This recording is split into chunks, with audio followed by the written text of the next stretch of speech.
Halo semua, perkenalkan nama saya Sahla Aisyah Salsabila Pohan dari kelas 10A, Marapi.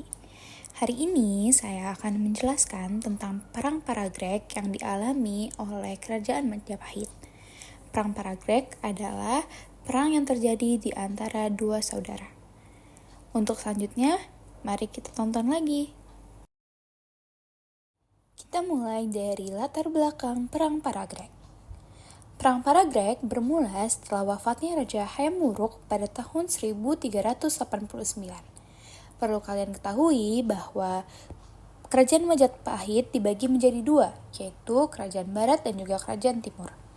Hayam Wuruk adalah raja dari Kerajaan Barat. Hayam Wuruk adalah salah satu raja terbesar Majapahit yang memerintah dengan bijaksana dan membawa kejayaan besar bagi kerajaan.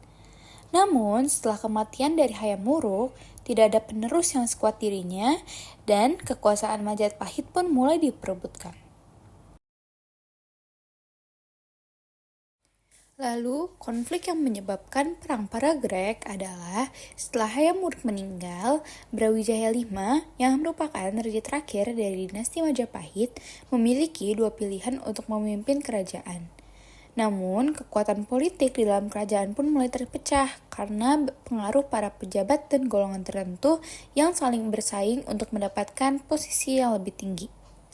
Perang Paragreg dimulai ketika Brawijaya terlibat dalam pertempuran dengan kelompok yang menentang pemerintahannya. Salah satunya adalah Adipati Paragreg. Perang ini disertai dengan intrik-intrik politik, pengkhianatan, dan aliansi yang berubah-ubah di kalangan para bangsawan Majapahit. Dan pada akhirnya, perang ini menyebabkan melemahnya kekuatan Majapahit meskipun kerajaan itu sendiri tidak langsung runtuh. Namun, kerusuhan yang disebabkan oleh perang saudara ini turut mengurangi kekuasaan Majapahit yang kemudian semakin lemah. Terlebih lagi dengan datangnya ancaman dari kekuatan luar seperti kerajaan Islam di sekitar Jawa.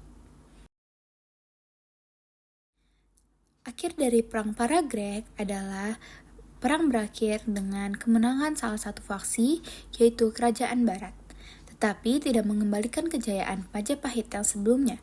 Keadaan Kerajaan Majapahit semakin terpuruk hingga akhirnya runtuh pada abad ke-16 setelah lebih dari 200 tahun berdiri. Dampak dari Perang Paragreg, perang ini menandai perubahan besar dalam struktur politik juga sosial dari Kerajaan Majapahit. Kekacauan politik ini turut memberi ruang bagi berkembangnya kerajaan-kerajaan Islam di Jawa seperti Demak yang akhirnya menjadi pengganti Majapahit sebagai kekuatan dominan di Nusantara. Sekian sejarah singkat tentang Perang Paragreg yang bisa saya sampaikan. Untuk kurang lebihnya saya meminta maaf sebesar-besarnya. Terima kasih sudah menonton.